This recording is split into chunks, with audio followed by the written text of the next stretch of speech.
A 2021 survey by Pew Research Center showed us a surprising shift in dating etiquette. The survey found that nearly half, 48% of Americans, believe the person who extends the invitation should pay, regardless of gender. This challenges the traditional notion of men always footing the bill and suggests a move towards a more equitable approach on dates. But that's not all. A study by Match also revealed that 62% of women prefer to split the bill on a first date, compared to only 38% who expect the man to pay. But what's driving this change? Is chivalry dead? Not necessarily. It's evolving. Today's chivalry might be about respecting others' financial situation and offering to pay, but also aiming for fairness over outdated expectations. Hey babe, was I wrong for how I moved at this girl's birthday dinner? So I get invited via my homegirl to go to this girl's dinner. I don't know her like that. I think I met her once through my homegirl a while ago. But I was like, you know what? I'm gonna go because you're inviting me. So I go, I get the girl a little gift or whatever. When I pull up, the first thing I realize is, first of all, everybody's on time.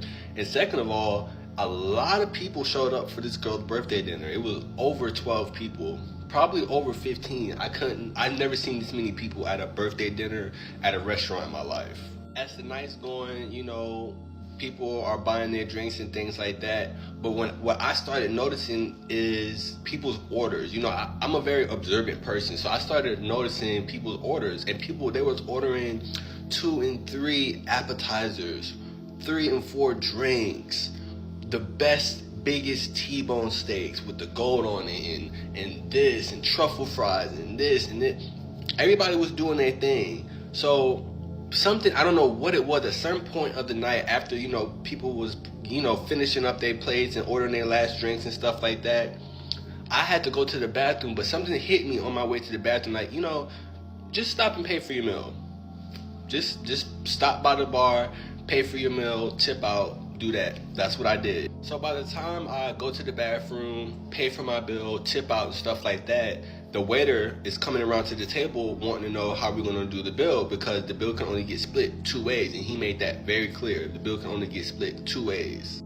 So the girl looks down at the other end of the table where we're sitting, and she says, oh, well, 2 of the guests, they can put it on their card and everybody can cash app them and they can deal with the bill because I'm not worried about that. I'm the birthday girl.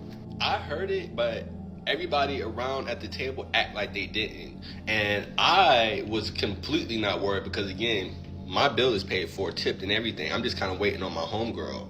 So after time has gone past, nobody's putting up the card. Nobody even touched the check, right? So finally, a dude that was there, he opened it being funny, and it was over $3,500. That's how much the bill was. It was over $3,500. When he said that, I just busted out laughing. I don't know why I find it to be so funny. I think it's because I knew it was about to be a shit show. So the person comes back around and notices that nobody's touching the bill, and it's like, hey, what are we doing about the bill? So she looks down towards our end again, which I don't know why she kept looking down towards our end. So finally she's like, all right, well, who's gonna put down on the bill? So I don't say nothing. My homegirl, she don't say nothing. And then so finally another girl in the group was like, well, my homegirl, well, can we put it on your card and, everybody just pay you back? My homegirl, she say no. Like, no, I'm not really comfortable with that, So things are starting to get heated now. There's a back and forth going between the restaurant, who's going to be paying, things like that. A lot of people are getting frustrated. Things are getting heated. So what do? I say, I'm going to excuse myself. Because first of all, I'm not about to be sitting in a food restaurant public setting and embarrass myself because y'all don't have y'all shit together, right? I don't do that. I don't play that. My shit is already taken care of. My bill is taken care of, tipped out, tipped beautifully. My bill came up to $100, and I'll never forget, it was $115 without tip, right? So I was like, I'm going to excuse myself. Get up, leave, call the Uber and all. My homegirl, because this is her friend, so she's staying trying to, figure things out and stuff like that, arguing things like that with people. I'm not doing that. So I excuse myself and I leave because y'all need to figure this out. As I'm getting up to leave, well, what are you doing? Well, how are you leaving? You need to help pay for this bill, things like that. The waiter, before I could even say that, the waiter's like, his bill's already taken care of. He took, he paid his bill and tipped out almost 45 minutes ago. Everybody's shocked, looking like, I'm hitting the door by now. I'm gone. I'm out. I get. By the time I get home, about an hour, I would say later, I get a long text message from my homegirl. I think that it was real rude what you did at my homegirl's birthday dinner. I don't know where that type of etiquette came from. Da, da, da, da, da. I texted her back a simple IDC. Now let's talk about the scenario. First things first, by leaving, he showed he is not one to tolerate any nonsense. He has zero tolerance for drama, and isn't afraid to remove himself from any situation that doesn't sit right with him. It's just not his style to stick around for chaos and arguments, especially not in a fancy restaurant. And let's talk about the birthday girl's reaction.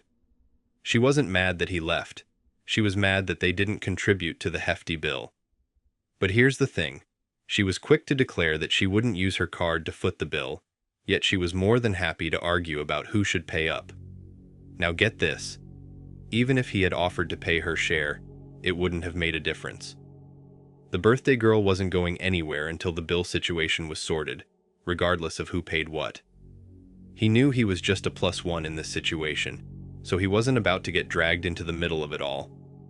He understood and knew he is only responsible for his own portion of the bill, and they're not about to foot the bill for someone else's extravagant meal.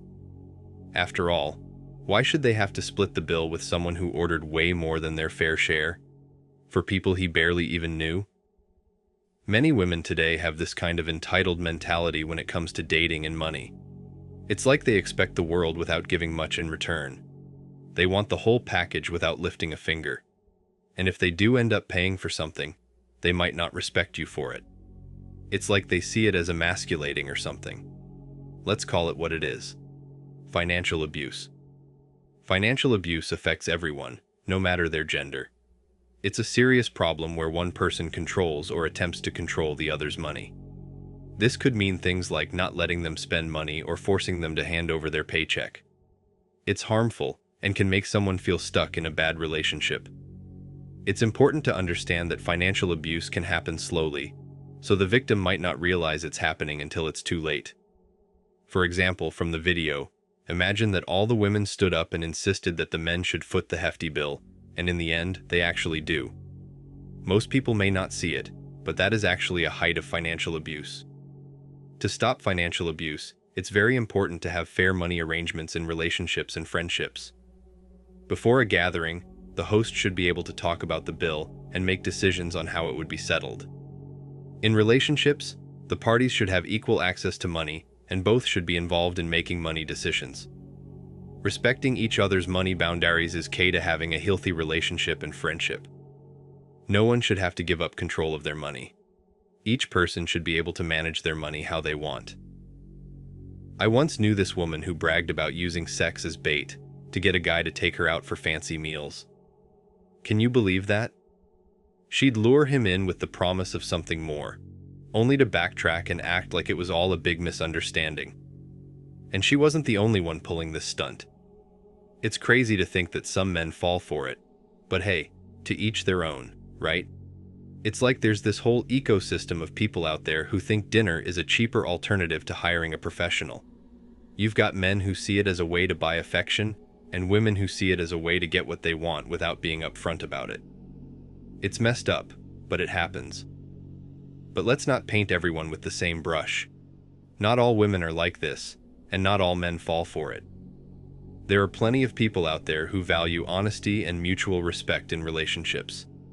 And that's what it's all about at the end of the day, isn't it? This situation shows there are bigger things at play in modern relationships.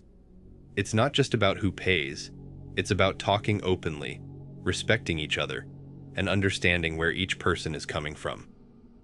Both sides have to handle these situations carefully, mixing old school ideas with modern trends. In the past, it was usually expected that men would take on the main financial responsibilities in relationships and social situations.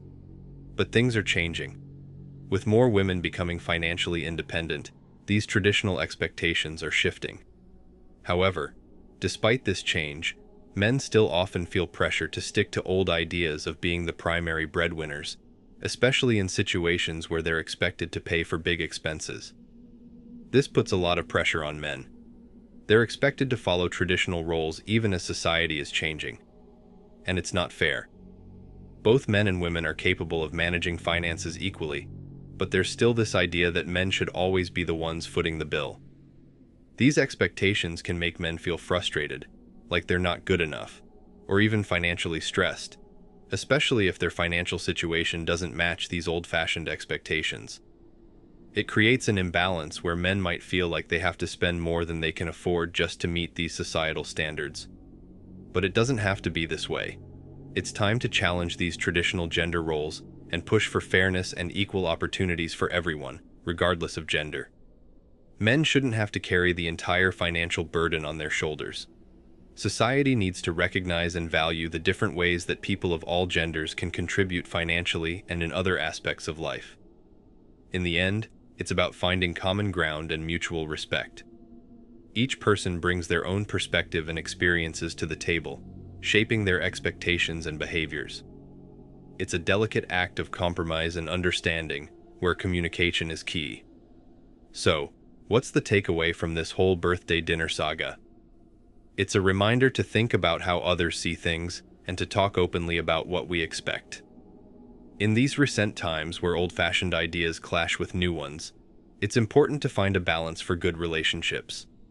In summary, the birthday dinner story shows us what's happening in our wider world. It teaches us that dealing with dating and money issues needs us to be kind, talk to each other, and try to agree. Let's make sure we listen to each other and treat everyone's opinions with care. Alright guys, we've come to the end of this video, and if you enjoyed it, do well to click on the like and subscribe buttons. Don't forget to check other videos on our playlist. We've got some amazing contents for you. See you in our next video.